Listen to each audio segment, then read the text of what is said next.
Greetings world, we are Anonymous.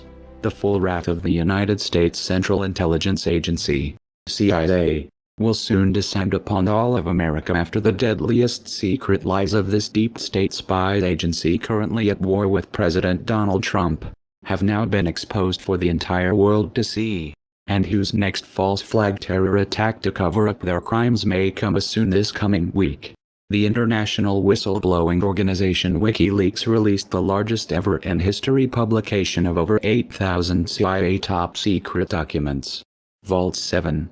CIA hacking tools revealing that this deep state spy agency has, in fact, created and cast a vast electronic surveillance net around the entire US unrivaled in modern times, and that has turned even the most innocuous devices, televisions, phones, computers, smart devices, automobiles, etc., into illegal spying tools.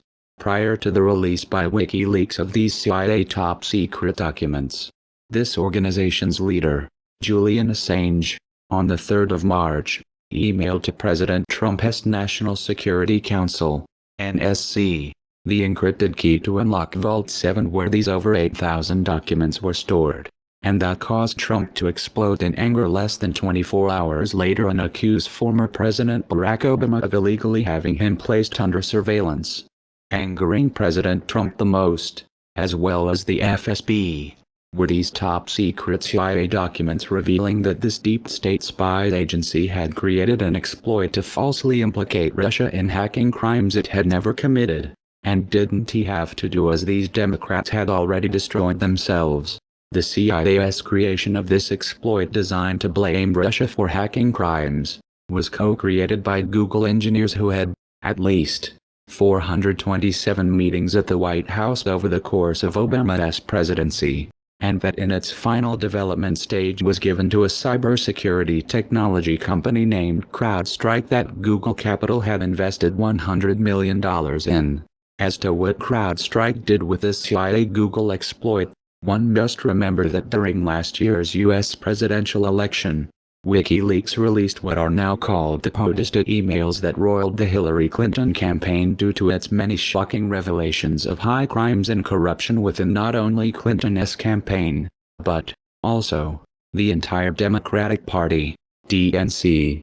How Wikileaks obtained the POTUS emails in the first place was through a disgruntled DNC officer named Seth Rich, who was angry over the election being manipulated against Senator Bernie Sanders, but who shortly after he had turned over these damning email documents to Wikileaks was assassinated, and that Wikileaks offered a $20,000 reward to capture his killers, who were never found, with Hillary Clinton's campaign manager John Podesta having previously stated to Seth Rich's assassination that time definitely for making an example of a suspected leaker whether or not we have any real basis for it.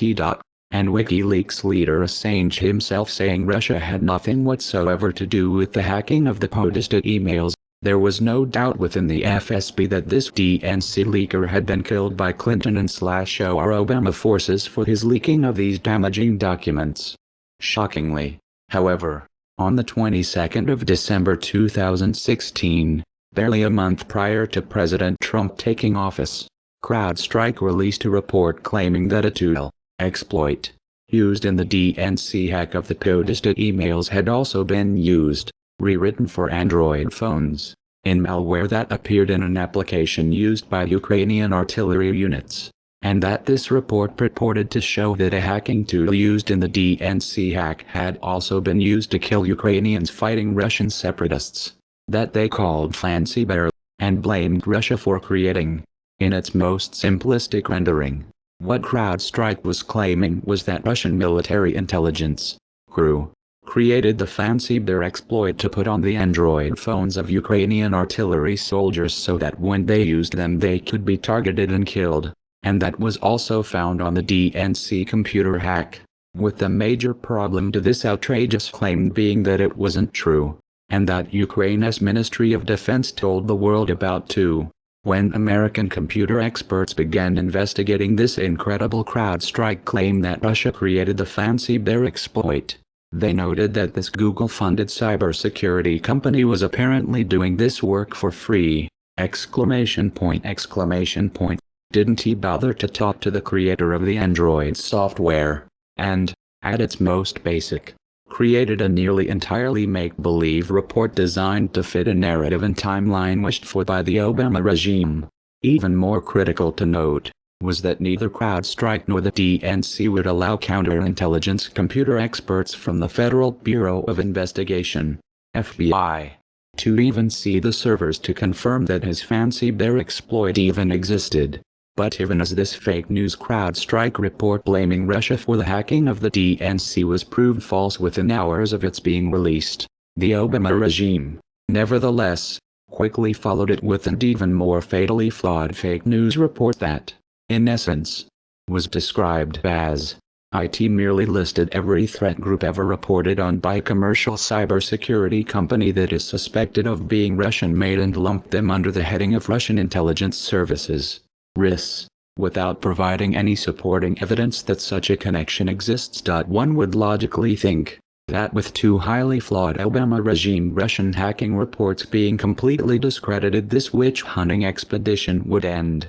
But one would be wrong in believing such a thing as, instead, the US propaganda mainstream media have been using these two fake news reports to bludgeon the reputation of President Trump, while, and as always, telling the American people what to think.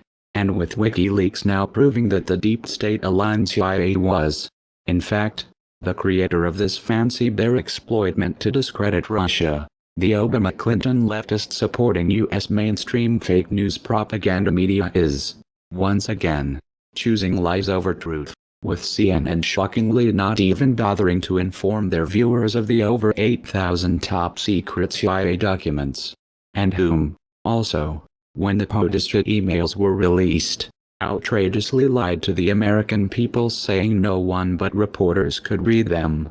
We are anonymous. We are legion. We do not forgive. We do not forget. Expect us. It is being called another catastrophic breach for the U.S. intelligence community at the hands of Wikileaks tonight.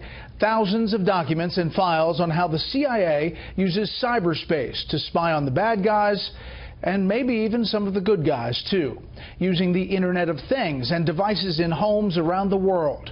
It has the intelligence community on a hunt for the leaker of sensitive tradecraft and detailed computer code. Correspondent Benjamin Hall in London tonight with a story that continues to develop at this hour. The CIA can hack our televisions.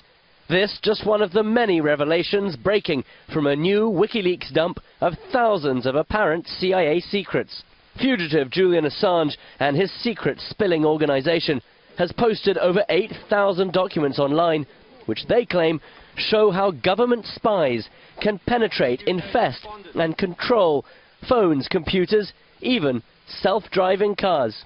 Experts say exposing tradecraft like this is a major blow. When you lose this capability, which you will when your adversaries discover what you're doing, it's a real compromise and it's really damaging. The CIA's Center for Cyber Intelligence is based in Langley. WikiLeaks say the documents were obtained from a, quote, isolated high-security network at the facility. The trove, bearing names such as Assassin and Medusa, had been circulated among former US government hackers and contractors, one of whom, quote, recently gave the archive to WikiLeaks. Among the disclosures, that some CIA hacking methods could be made to appear as if the hacks were perpetrated by other countries, including, as named in the documents, Russia.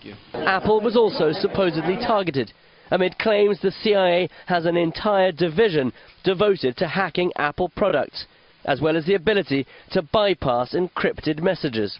A reminder that it took the government months to finally get into the San Bernardino shooter's iPhone. If this intel is legit, and analysts believe it is, it would be another hit to the US intelligence community.